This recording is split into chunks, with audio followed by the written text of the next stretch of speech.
mating behavior, mating rituals, maybe the study aspects of their behavior. It's engaging sort of study we have with people. I think that's interesting. Yeah. There are people here who study aspects of wasp behaviors in terms of their interactions with others. Liz Tibbetts, who generally teaches behavioral ecology course. She studies aspects of wasp behavior.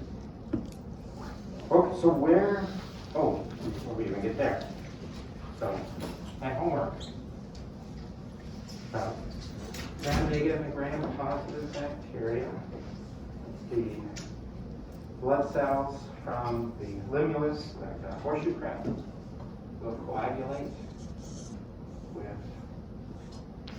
gram solutions containing gram-negative bacteria. And we talked about gram-positive bacteria, those that stain because of something in their membrane, and gram-negative do not.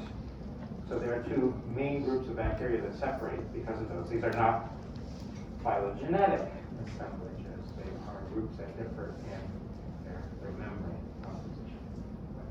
That's at least what I discovered. Anyone look this up and discover anything more about gram-positive and gram-negative bacteria?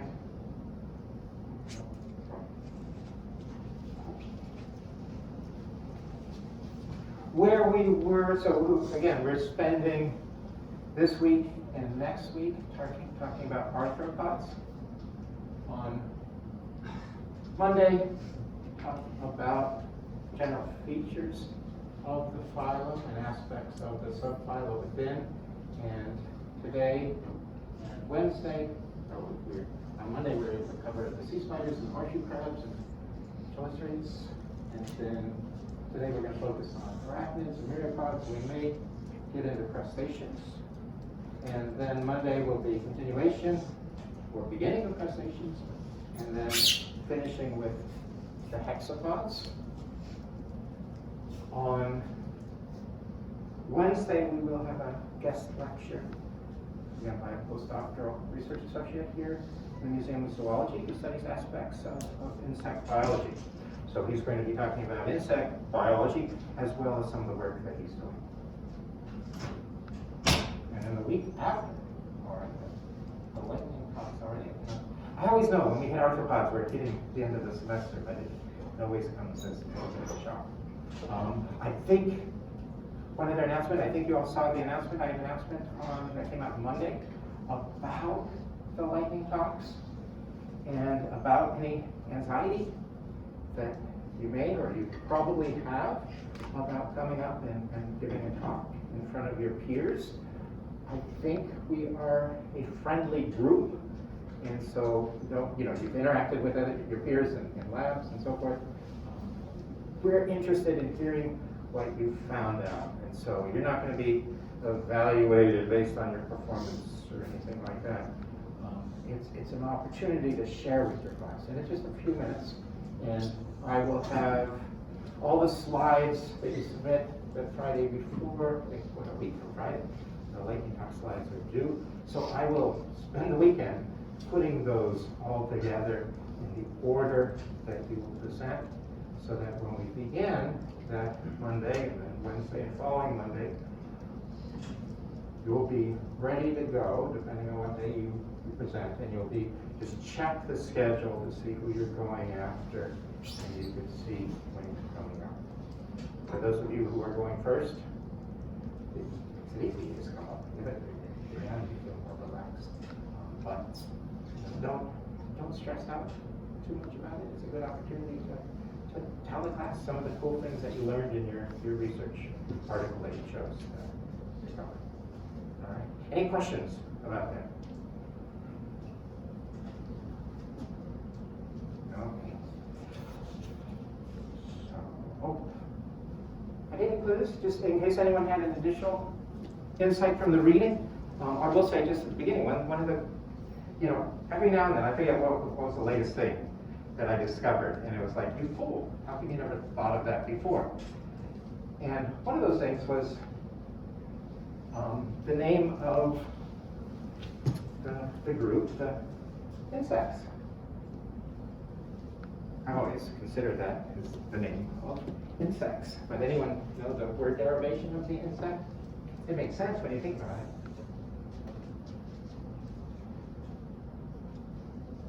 And anyone, have you all been just like me, considered insecta or insects to be a name of a group of animals and never considered the word derivation?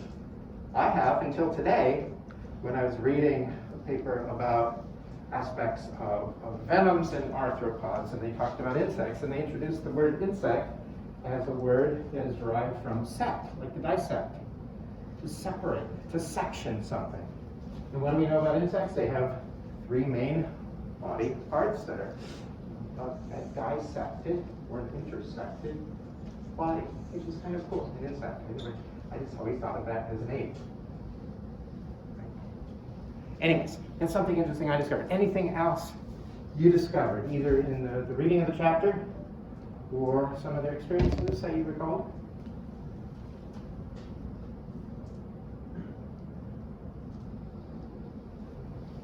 I find it interesting that some millipedes can produce cyanide-based toxins to protect themselves. Yeah, we have, so myriapods, centipedes and millipedes have lots of glands. Both of them have glands over their body. And the millipede, yes. Has anyone ever, we will have the chance in lab this week. Has anyone ever smelled a millipede? Yeah, it's not something you normally do, but if you're, I guess you're close with a millipede in the garden or something like that. Sometimes you do smell that noxious odor that comes from them. They have particular glands located in the segments that expel these. Even centipedes have some secretions that they produce that are not necessarily noxious in their smell, but they can be sticky, and so they can impact the ability of a predator to take down a centipede. But yeah, and cyanide-based chemicals is pretty cool. Thank you. Any others? Yeah. I think, I don't know if I got this from the book, but that there are like certain species of grasshoppers that eat each other, like the female eats the male after mating. Right. Yeah. And we had a little movie beforehand showing not grasshoppers. I know grasshoppers did that. And I don't remember my reading of the text, but praying mantis. Oh, praying mantis, yes. Praying mantis is doing, and as we saw in the video beforehand, some spiders do that as well. The female spider eats the male after mating. Any others? No? Well, I left this slide in just because I discovered that insect thing. I thought we should talk about this again. This insect. It's not just a name. It describes aspects of the anatomy of the beast, and I feel silly for not realizing that before. Okay, so where we were at, chelicerates, how do we want to call them?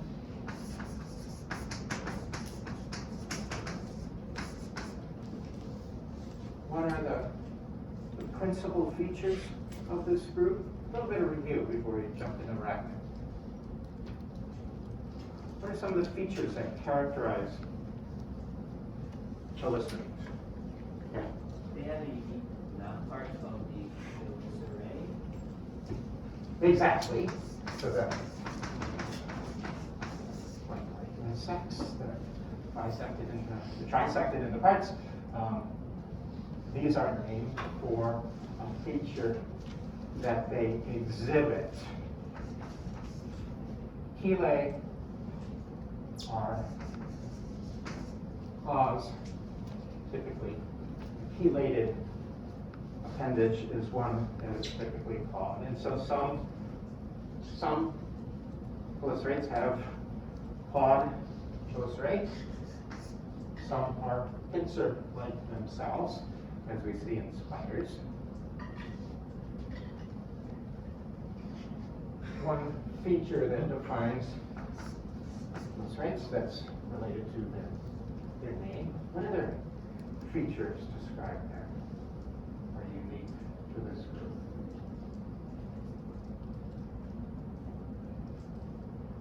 Aspects of their morphology. So in terms of their tagmata,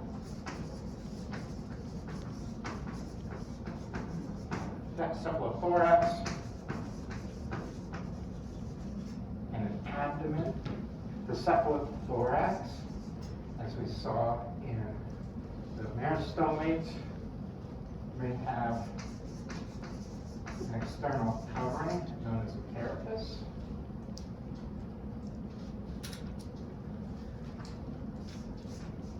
Cephalothorax bears appendages.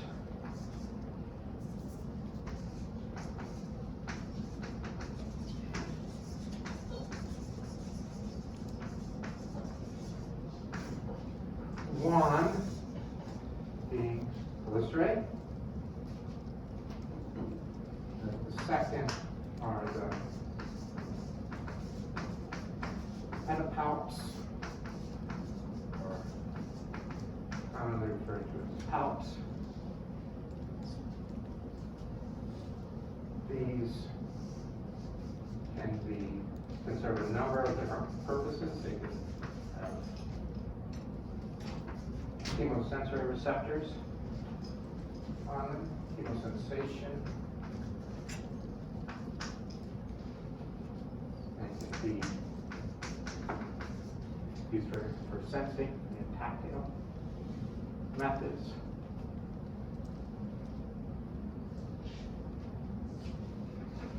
They can be used for transferring sperm, spermatophores that we find in various spiders.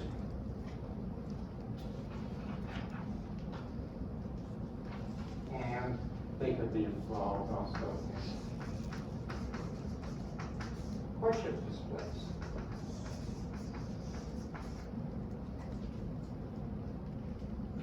In some taxa, they could be modified into feeding appendages. A scorpion has chelicerae, small little mouth parts that are used for ripping apart their prey, and then larger chelated appendages that are the pedipalps. So these can be clawed appendages. Your question? I just wasn't able to. Oh, I'm sorry. You know, and it's horribly small writing too. I'm trying to write a little tiny thing in here, so I apologize for everyone in the back. So pedipalps, and then the remaining four are typically for mobility, walking appendages. 4 pairs of legs, the 8 legs that spiders and other chelicerates typically have.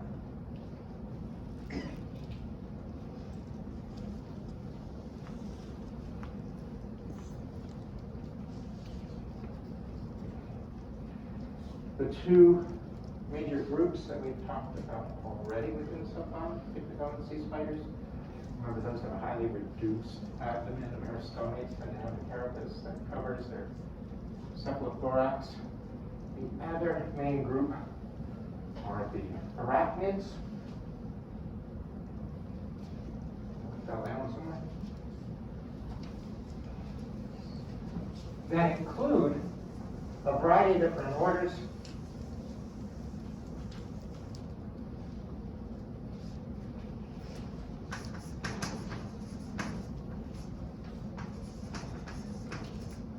Spiders, one of the larger ones. Scorpions, well-known one.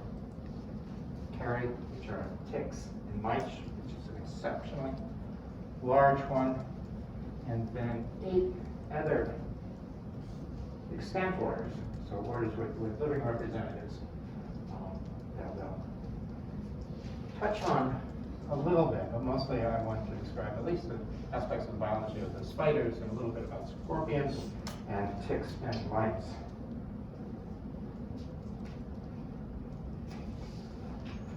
So within arachnid, there are somewhere more than 100,000 species. Most of these are comprised of spiders, ticks, and mites.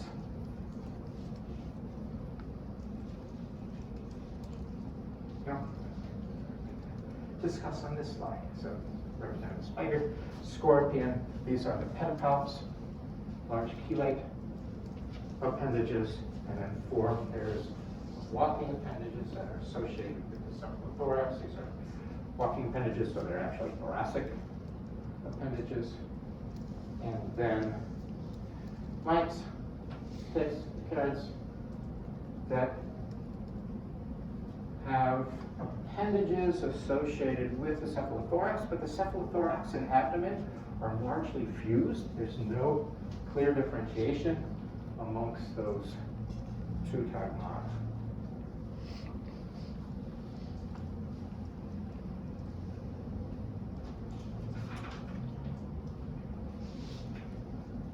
The first major group of spiders,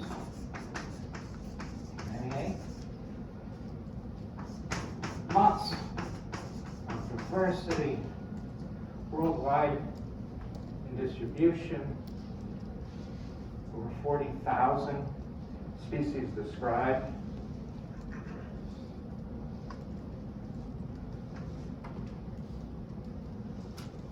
If you were to differentiate, or if you were to characterize these, they're 8-legged like we see in other chilosrates. What is one of the other predominant morphologies that we see within these? How is their morphology distinct? In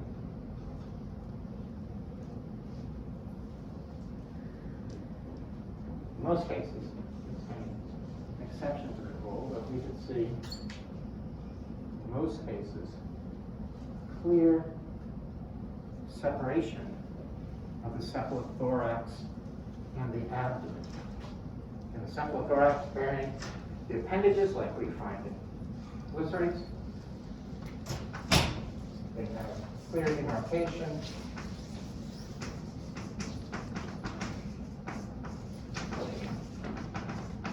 Waist, pencil.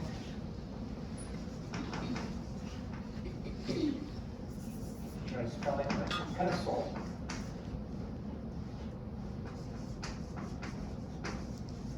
Between the cephalothorax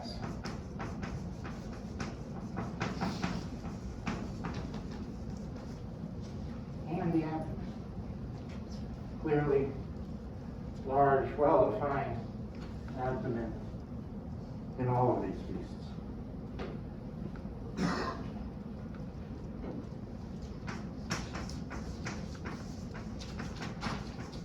They are predatory group.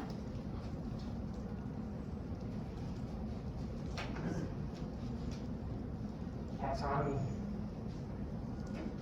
relatively complicated. Over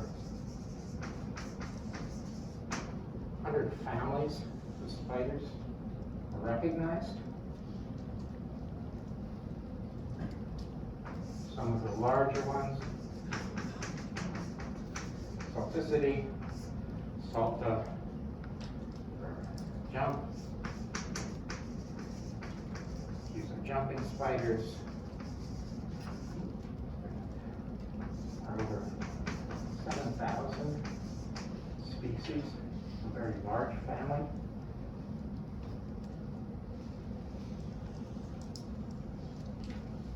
There are other groups.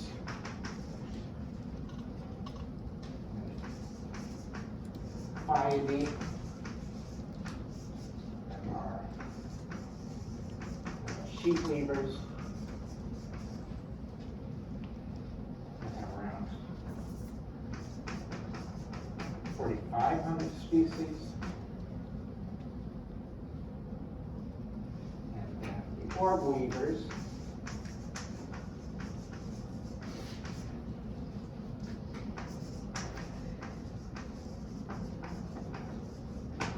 Planets that have over 3,000 species.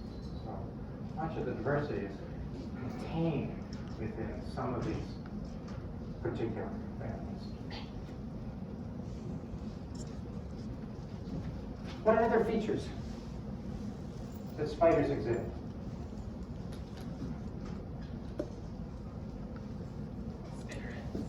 Spinnerets. Exactly. They spin, they produce silk. Talked about this on Monday, how silk is so incredibly strong. They have silk glands and spinnerets that are involved in the production of silk. What is silk used for? How do spiders use it? Silk? Yes. Transportation, catching food. Transportation, catching food, so aspects of mobility, aspects of nutrition. Any others? So they could produce a web, right, for capturing prey, like orb weaving spiders, typical spider web that we can visualize, the Charlotte's web type of web. Catching prey. Movement. And what did you mean by movement? Well, young will use like a parachute type thing where they form a sort of net that can catch air out of their web. I remember that from Charlotte's web too. So exactly, they produce, the spiderlings, the young, can produce a little bit of air that then can be caught on the wind for transportation. Anything else?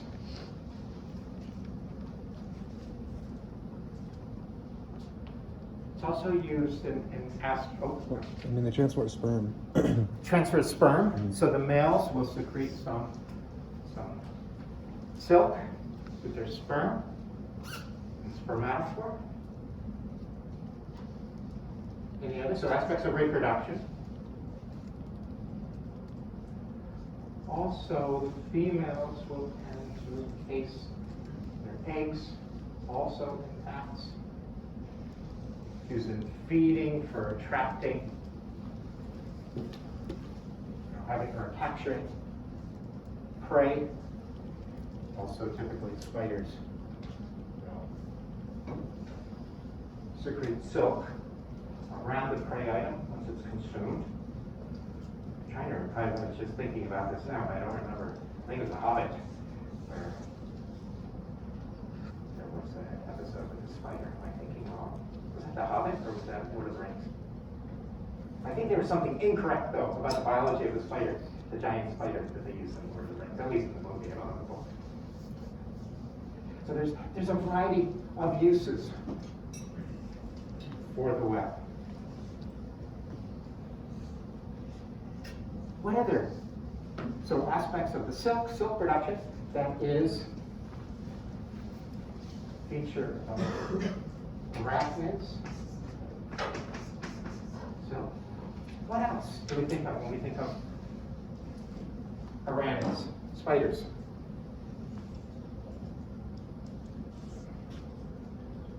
Some are venomous. Venom production.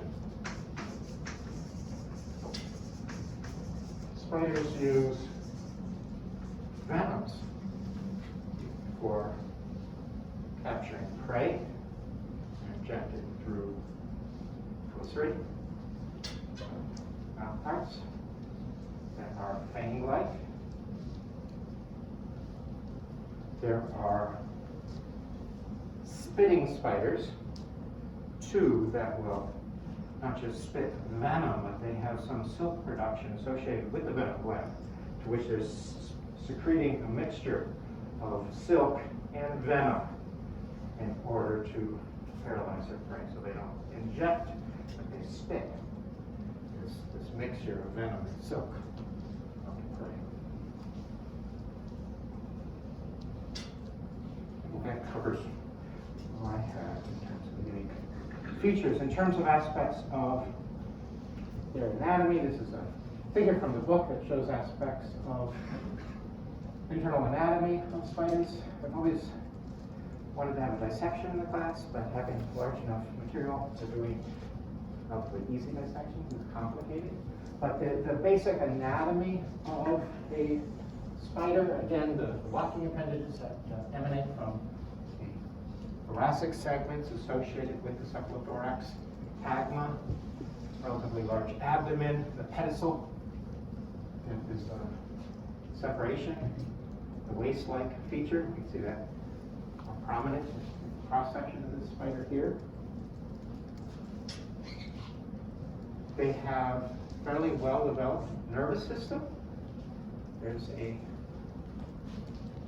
ganglion that is concentrated into a brain, it surrounds the esophagus, and then a variety of nerve cords, nerve cords that go into the remainder of the body of the animal. They have eyes. We talked about eyes on Monday, arthropod eyes. Many have compound eyes. Within most arachnids, they're simple. So it's just a single lens and relatively simple eye. Is the well-developed nervous system a characteristic of all arachnids?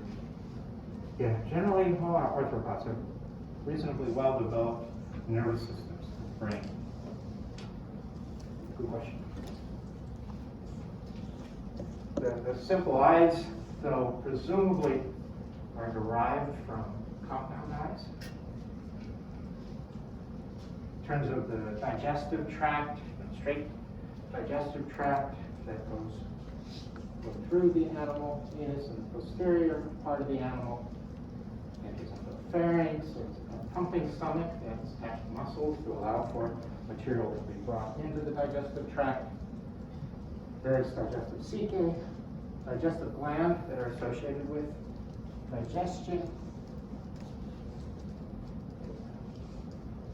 Pocket for storage of feces and anus for removal of feces. Oftentimes there are additional extensions from the intestine that go throughout the abdomen of the spider. They have a couple of different excretory structures that act similarly analogous to kidneys, Phrygia, and other animals. There are small glands in the cephalothorax region that are involved in production of the urine from absorption of various ions from the hemolymph. These then exit out nearby the bases of the walking appendages. And then what we see in a number of different arthropod groups are these extensions coming out from the digestive tract itself. Within spiders, they tend to emerge from the posterior region of the digestive tract. And these tubules are also involved with the active transport of ions into that and leading to a uric acid type solution that is expelled. These are known as Malpighian tubules, named, I believe, Malpighi, and Italian biologist who characterized aspects of anatomy of various organisms using a microscope back in the 1600s. I think these are named for him. We find Malpighian tubules in other arthropods. Tardigrades also possess a similar type of structure within their digestive tract that is associated with excretion.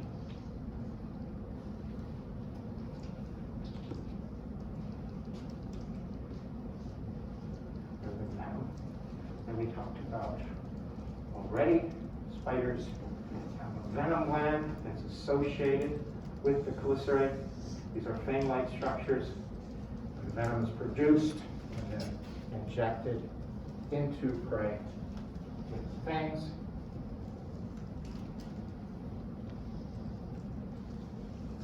A variety of different arthropods possess venoms.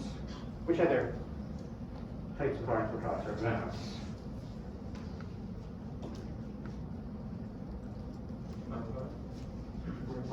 So yes, the centipedes are producer of venom. Scorpions, another arachnid that produces venoms.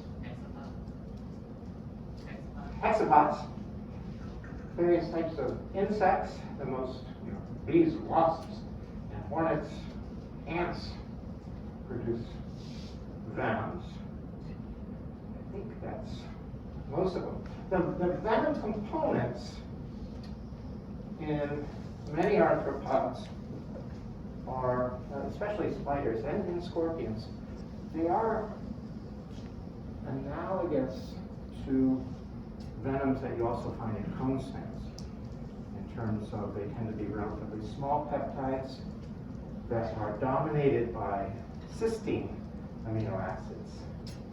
Cysteine amino acids are unique in that they are the only amino acid that will form a covalent bond with another amino acid. So, good solid bond. The only other amino acid they form a bond with is another cysteine. So these cysteine-rich molecules that are produced by spiders, scorpions, wasps, cone snails, snakes, a variety of venomous taxa, will attain a unique secondary structure because of those bonds that form between the cysteines. So they give them a unique structure. And it's a relatively stable structure as well, because those are good covalent bonds formed between those cysteines. The other amino acids that occur within these toxins tend to vary quite a bit. The cysteines are well conserved because you need that to achieve the secondary structure of that molecule. Why the secondary structure? So it can fit in to an ion channel or a cell receptor in the prey, essentially block it, paralyze, shut down the neuromuscular system of the prey. Those other amino acids involved with these toxins tend to be much more variable, and they are apparently associated with the specificity of certain toxins for particular ion channels. And so it's interesting. Question?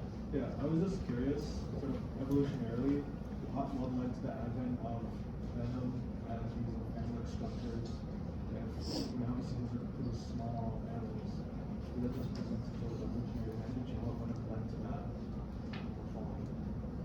So what would have led to the actual, what would have been associated with the I'm just kind of confused what the sort of part in between the non-venom and venom, what that looks like. So so how do you go from being a non-venomous organism to a venomous organism?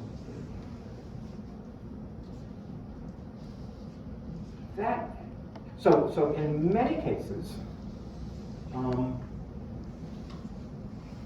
the hypothesis would be that there may be components, salivary enzymes and so forth, that have maybe a toxic reaction in a prey item. So there may be selection for increased toxicity of those components. A variety of animals are venomous. I heard about venomous primates yesterday. There are a few primates that produce toxic components and are used like a venom. So they are ubiquitous throughout animals and evolved multiple times. How does that, presumably different groups that transition, that evolution occurred in different ways. What we know from snakes is that a lot of the compounds that they use in their venom have been co-opted from different types of proteins present within the snake and used for other purposes in the snake. They've been co-opted and then have subsequently evolved for targeting particular receptors in prey. Cone snails, we do not know much about the origins of those, but our suspicions are that they evolved from particular proteins that are produced in the saliva. So venom glands in many organisms are associated with the mouth parts are presumed to have evolved from salivary glands, but it's not clear in all cases. Within spiders, some of these, I just lost my battery.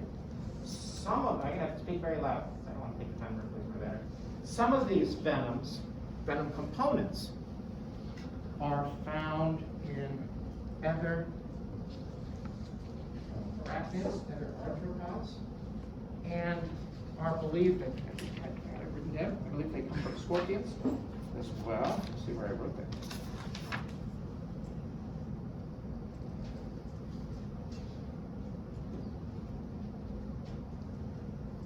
So actually, it's not scorpions, but spiders and centipedes at least have similar types of toxic components. So myriapods and arachnids, chelicerates, have similar compounds that appear to be homologous, so derived from the same ancestral genes, and the function of related genes in other arthropods, including insects and crustaceans, are that they're used as hormones. So in these cases, some of the toxic components in the venoms of spiders are derived from hormone components that are ubiquitous throughout arthropods. So apparently, they were co-opted both by spiders and centipedes independently.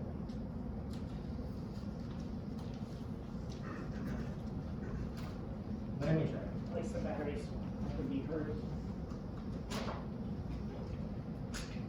Any other questions about venoms? With venomous animals, I know with cone snails that there are efforts to identify compounds in their venom that could be useful for treating human health concerns. There are efforts to identify compounds that can treat various mental disorders and physical disorders. The only one, cone snails, that has been proven useful and approved for use in humans is a toxin that is associated with reducing pain. I know there's discussions as well about spider toxins being potentially useful as pharmaceuticals, but so far none have come out as a useful tool.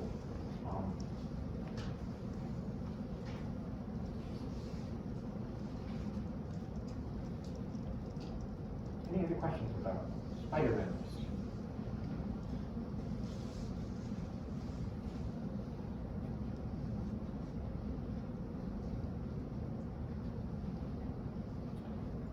Other aspects associated with circulation, respiration, they have a heart which isn't composed of necessarily distinct regions or chambers. It's essentially a large vessel that is muscularized. It has various holes, openings, ostia in the heart itself. And when it pumps, those ostia close and blood flows into the hemocoel. When it relaxes, hemocoel then comes into that heart region. There are various blood vessels throughout. In terms of gas exchange, we talked about book gills in the meristomates, spiders. Not all, but many of them have a book lung. There are openings to this internal chamber. Remember, the book gill is an external series of lamellae that are associated with gas exchange. The book lung is internal, opens to the exterior when it's spherical. Some have two pairs of book lungs, some have one. And it's a way by which gas exchange occurs. In some spiders, they also have a tracheal system that is used for drawing air into the different body regions.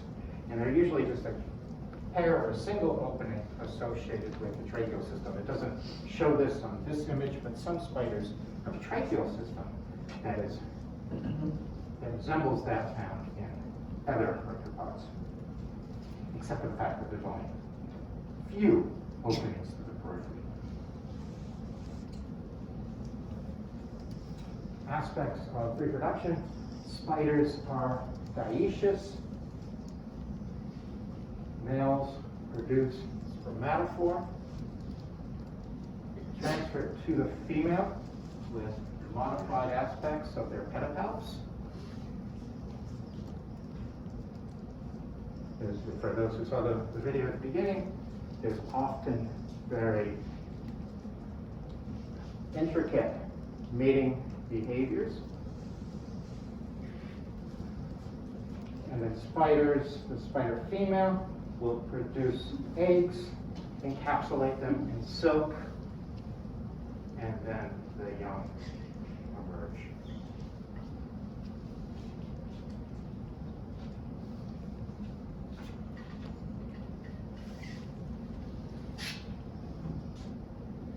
Talked about silk. Silk is produced in the posterior region. Looking at aspects of the evolution of this, apparently extinct groups of spiders had silk glands and spinnerets, well, spinnerets at least, that emerged kind of in the mid-region of the abdomen.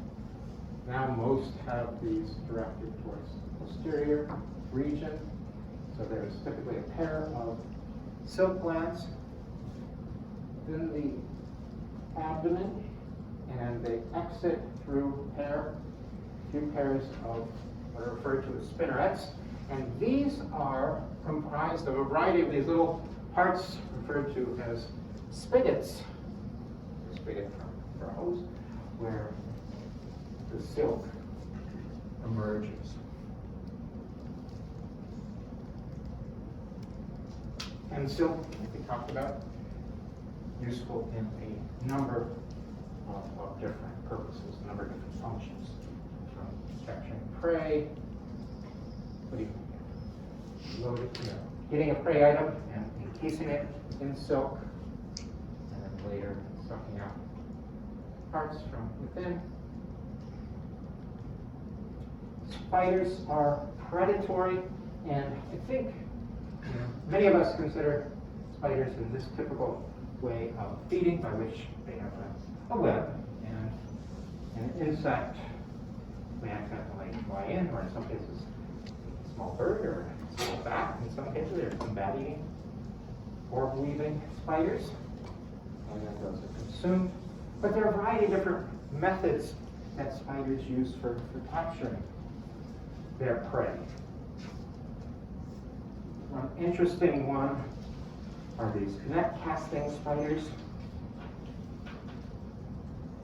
that spin a web, they hold it in their legs, and then when they see an insect come by, they will capture it with that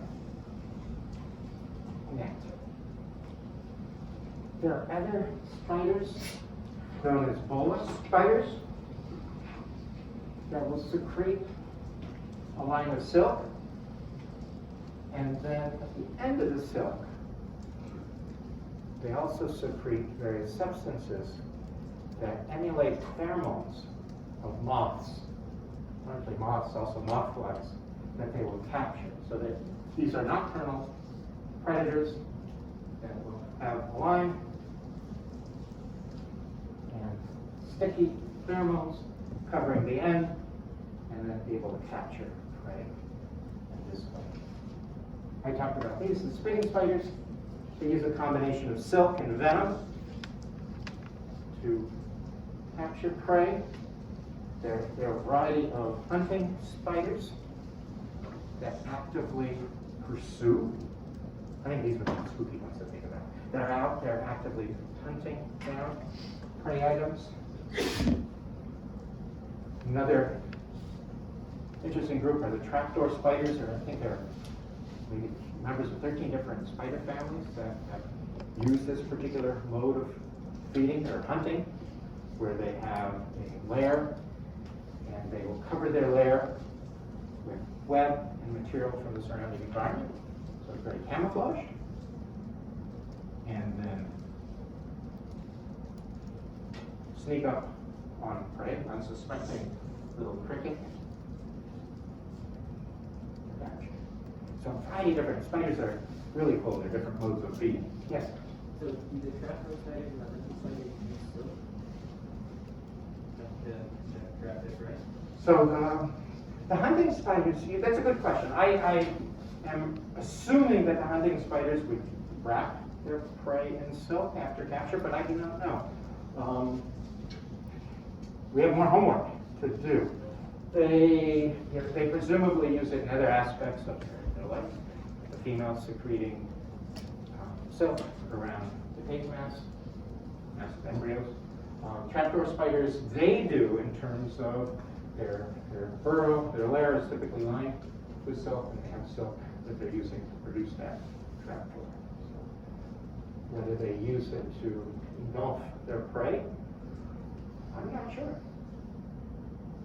I would guess so, but I've also seen spiders that capture prey where they're not totally encapsulated. So, good question. We have homework.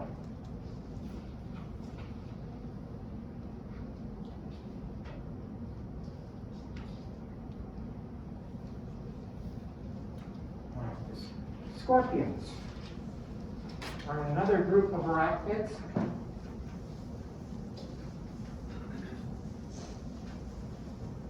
Much. Doesn't sound like it's working. What else is working? You all hear? The arachnids contain a variety of different orders within them.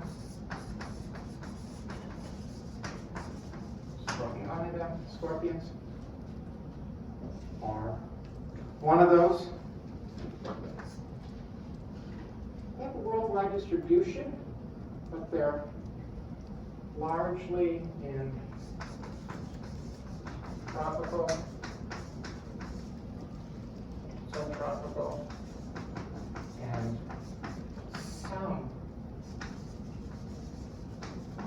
temperate regions. But we have which are cold here for them, so they don't go too far north or too far south.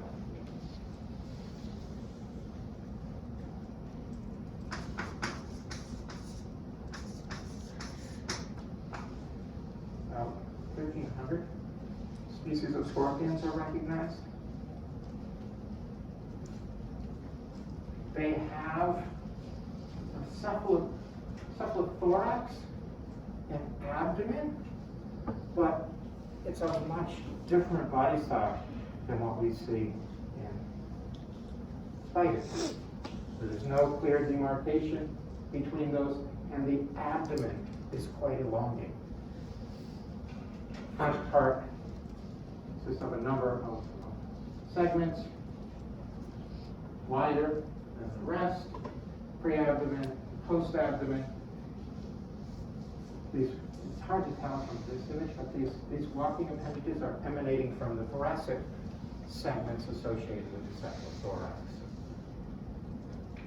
So these are, like we see in other arachnids, these are appendage-less segments.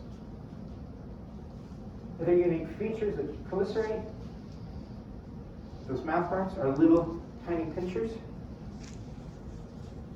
chelated appendages that they use for ripping apart and for eating prey. The pedipalps are modified as relatively large pincers that are also used for capturing prey.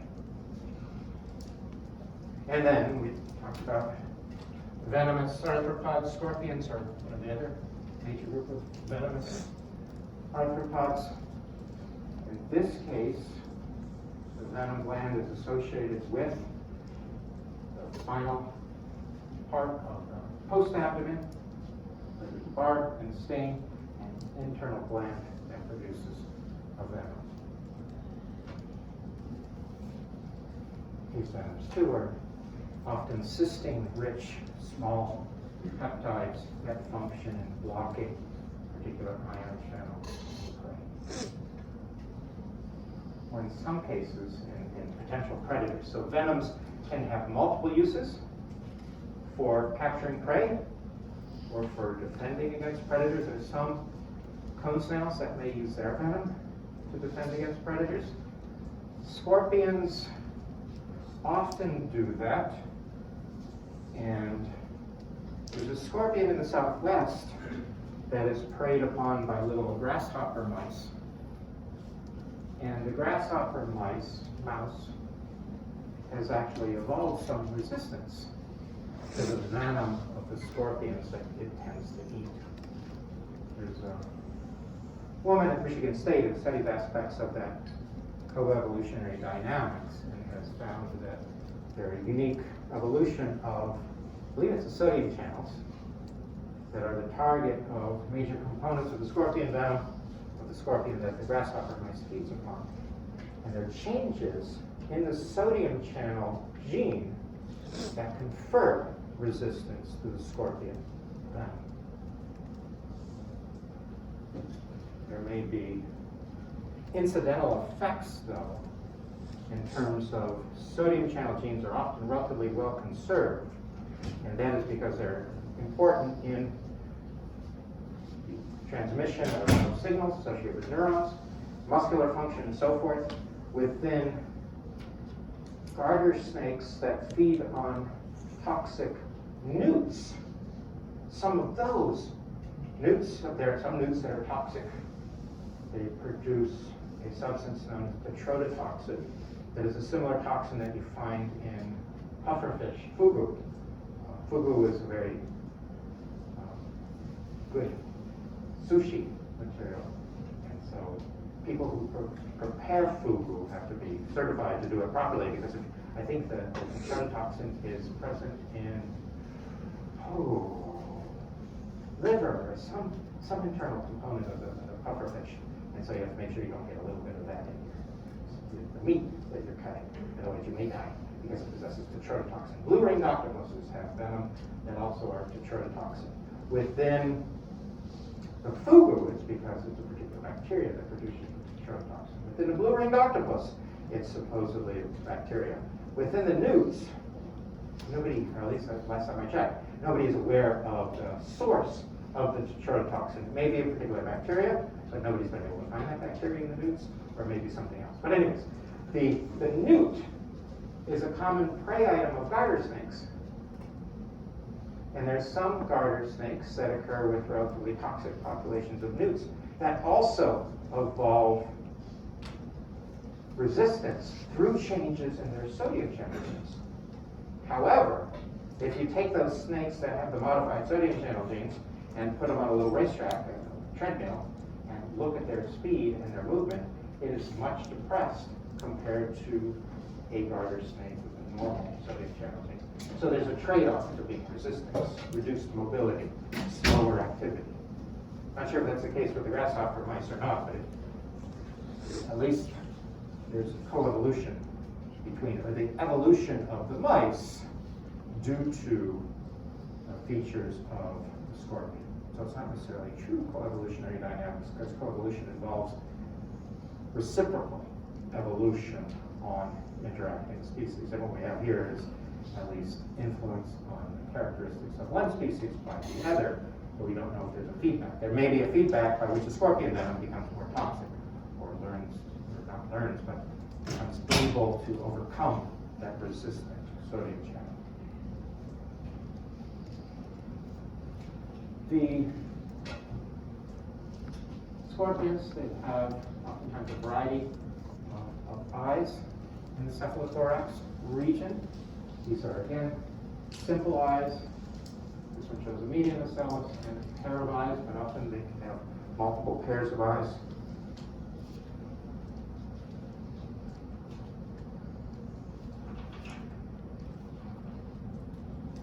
Like spiders, most other arthropods, scorpions are dioecious.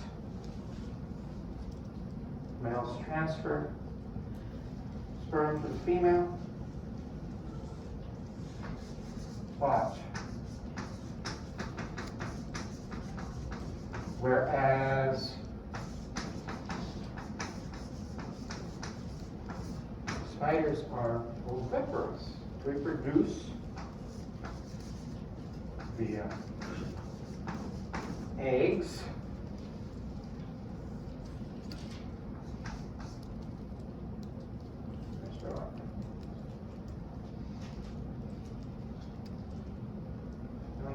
I spelled something wrong.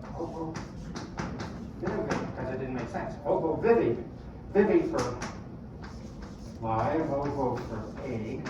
Scorpions give live birth. But the embryos are developing within the egg capsules in the mother, hatch from the egg within the mother, and then emerge from the mother. This is known as, I'll spell it again, ovo for the egg, viviparous, or ovoviviparity, the big long word. But essentially means that the animals are producing live young, but they're developing in egg capsules within the mother. Oviparous, or egg laying. The other one, viviparity, or viviparous, in which you give live birth. We are oviparous. Placental mammals are oviparous. And many scorpions show lots of maternal care. The young are protected and guarded.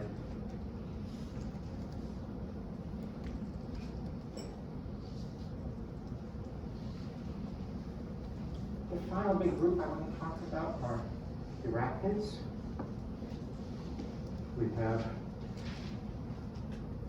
We'll have some acarids, mites, and ticks. We'll have some mites in the lab this week. We'll be able to observe. We also have horseshoe crabs. I haven't seen them yet, but I've heard they arrived. Little guys too, so they're not going to be as crazy as the huge ones. They weren't that big, but they're probably about 6 inches or so across. But they're difficult to handle. These we can handle easily. But we'll have a variety of different mites as well in the lab. The acarids are the largest group of arachnids. Somewhere more than 7 or 50,000 species have been described, and chances are very, very good that there's many, many more than that. Mites are relatively small animals. They are relatively ubiquitous. They are marine, freshwater, and lots of terrestrial species of mites.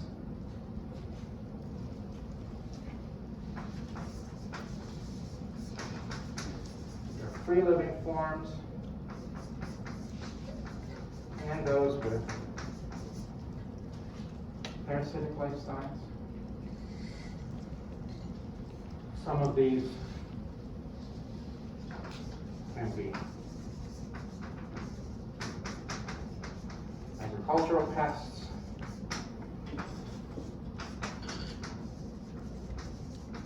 some transmit pathogenic organisms. Lyme disease, our book talks about, where the tick transmits bacteria, causes this condition. Like other arachnids, they have 2 tagmata, but those are largely fused together to where there's one large body. Perhaps the only extension off that body that is relatively unique is this extension in the head region where the mouth is born on an extension of the anterior part of the body, known as a hypostome or capitulum.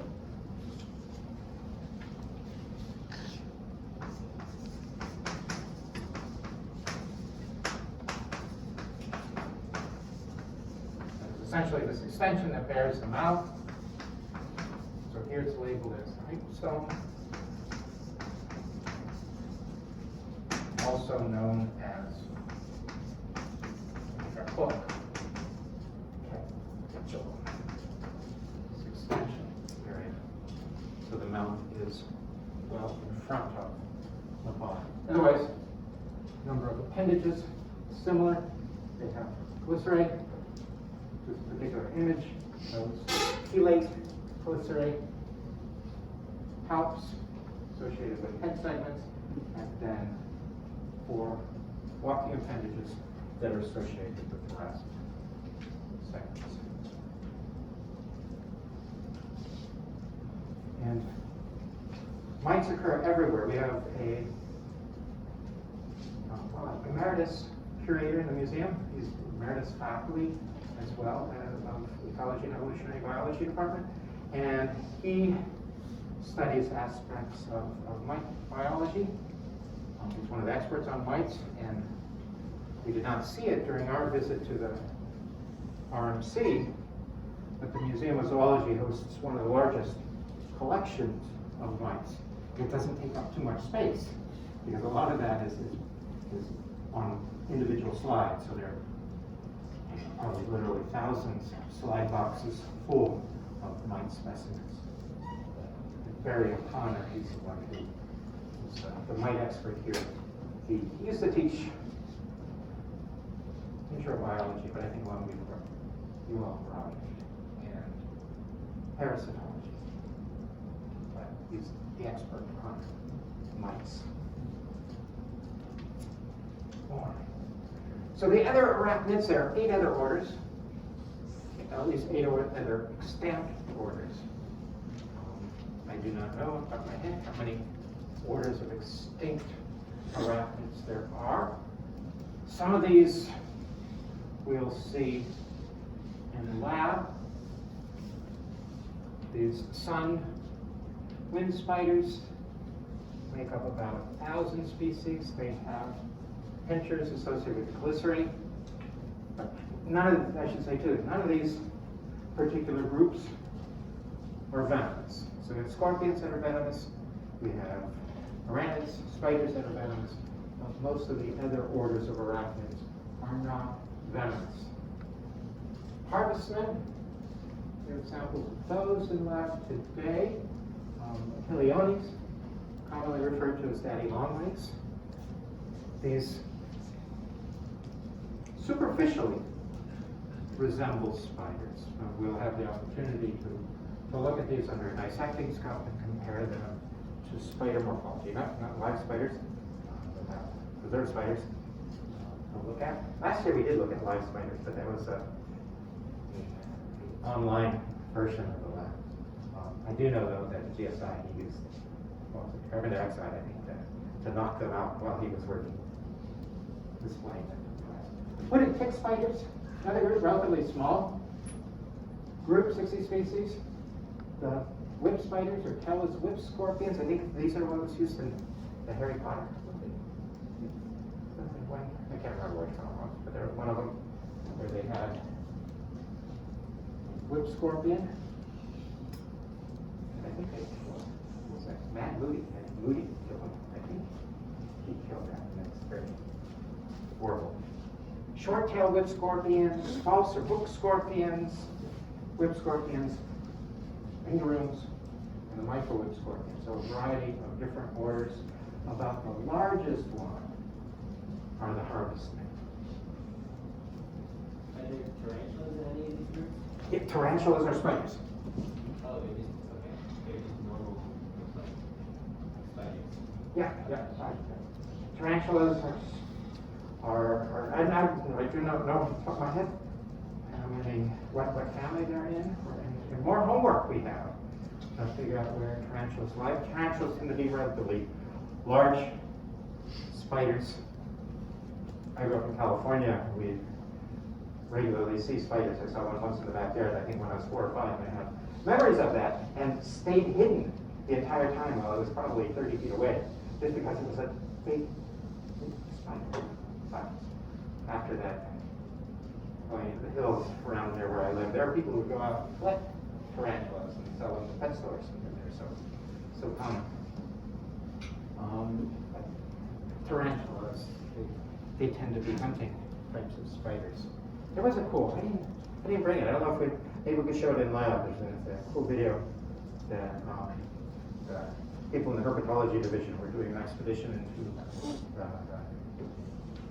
Amazon regions of Peru, and they found and recorded a giant tarantula that had captured a young possum. Has somebody just seen that video? Yeah, it's impressive. I think it's the video produced by that has received the most numbers of views, so lots of people have seen this crazy video back. I forgot to bring it to class. Maybe we could show it in lab. It's just a little description about their observations and their expedition more than anything, but it shows the footage of this giant. I think they described it as big around as a plate that was carrying a baby opossum.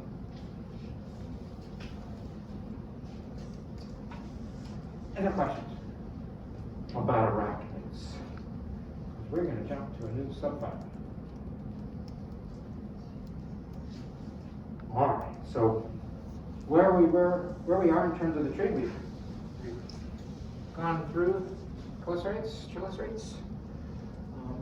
Other groups, those with a myriad of legs, are known as the Myriapods, and there are several main groups. There are 4 recognized groups within the Myriapods. The largest are millipedes and centipedes, all in terms of species richness as well as actual size of these animals. And we'll talk about aspects of the biology of these briefly.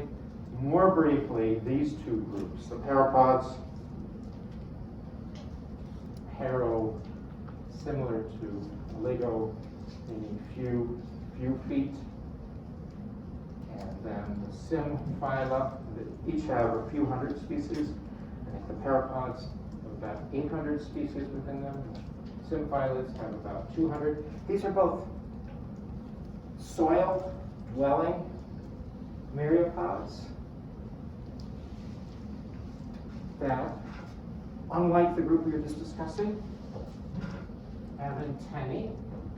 So now we get presence of antennae. One of the unique features, it's kind of an odd unique feature because it's an absence of a feature, but one of the unique features of chelicerates is the absence of the antennae.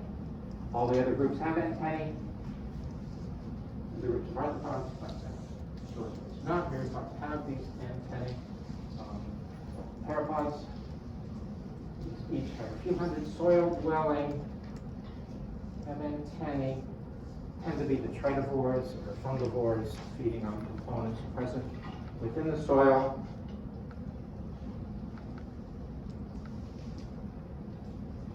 These are Symphyla, together phyla, because apparently it was thought that they represent an intermediary between myriapods and insects. So they're taking 2 groups together. They have characteristics of 2 groups, but they are myriapods, so that's just a derivation of the name.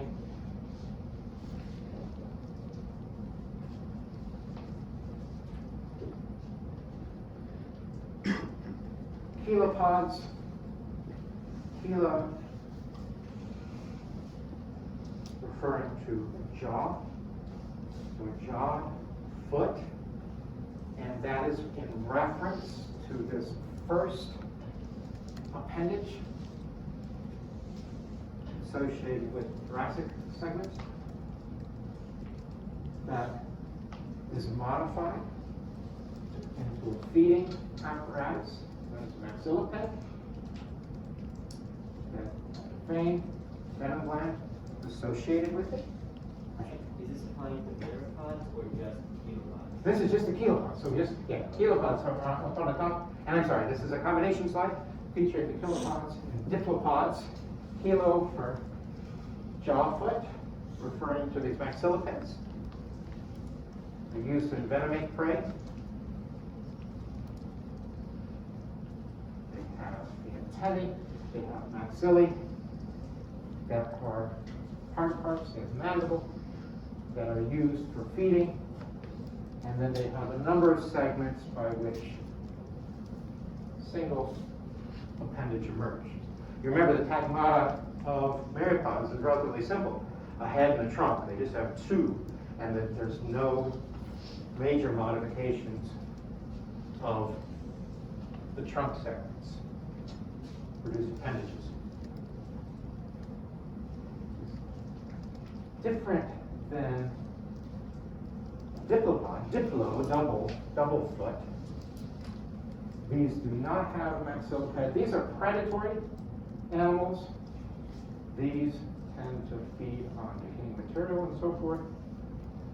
And they are known as diplopods because the thoracic, not the first two, but the thoracic segments each bear a pair of appendages, so double set of appendages per segment. Question? Yeah, I was curious, what's sort of distinct about the segmentation between myriapods versus animals? Difference between segmentation. So there's no septa separating the internal components within these. But we do find internal separations of segments, septi, that are creating unique cavity within each segment.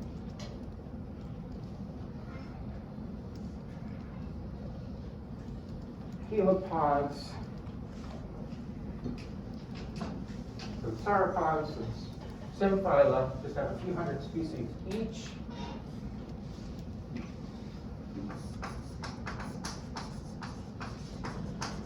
Helipods have somewhere around 3,000 species.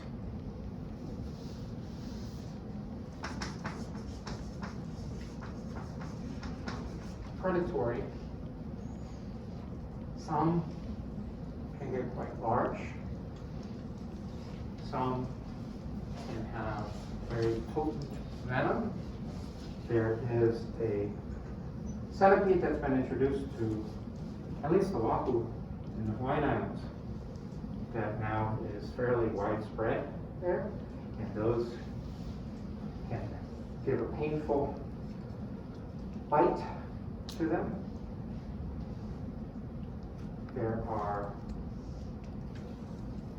There's a species, relatively large species that occurs in Central America that feeds on young iguana, which is impressive to see a centipede take down a little iguana.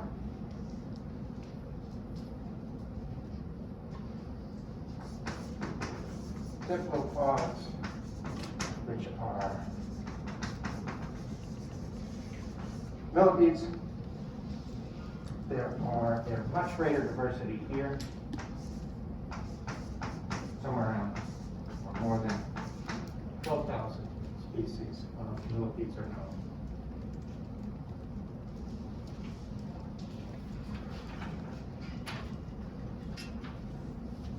Most of these myriapods have simple eyes.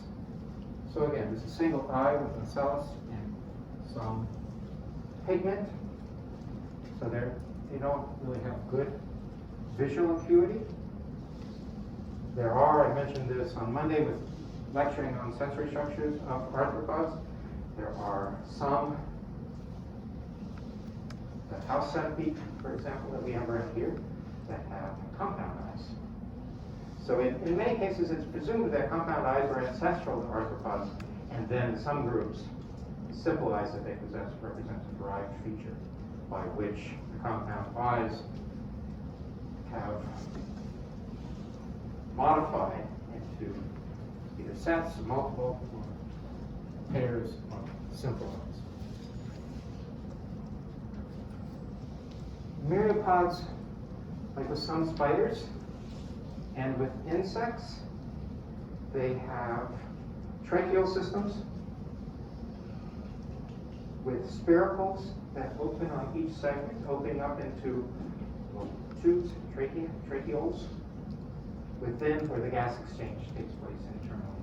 So those tend to be born on each segment of the body.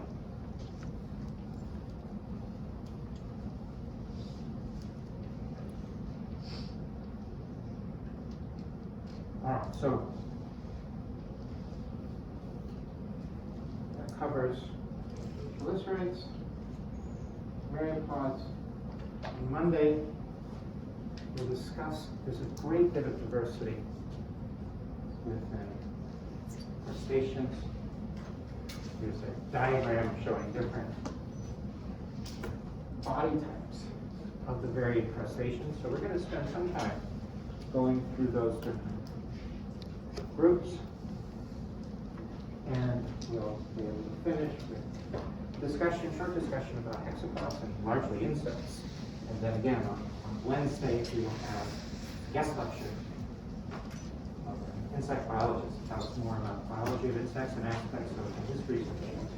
All right, so I'll see those who have left tomorrow.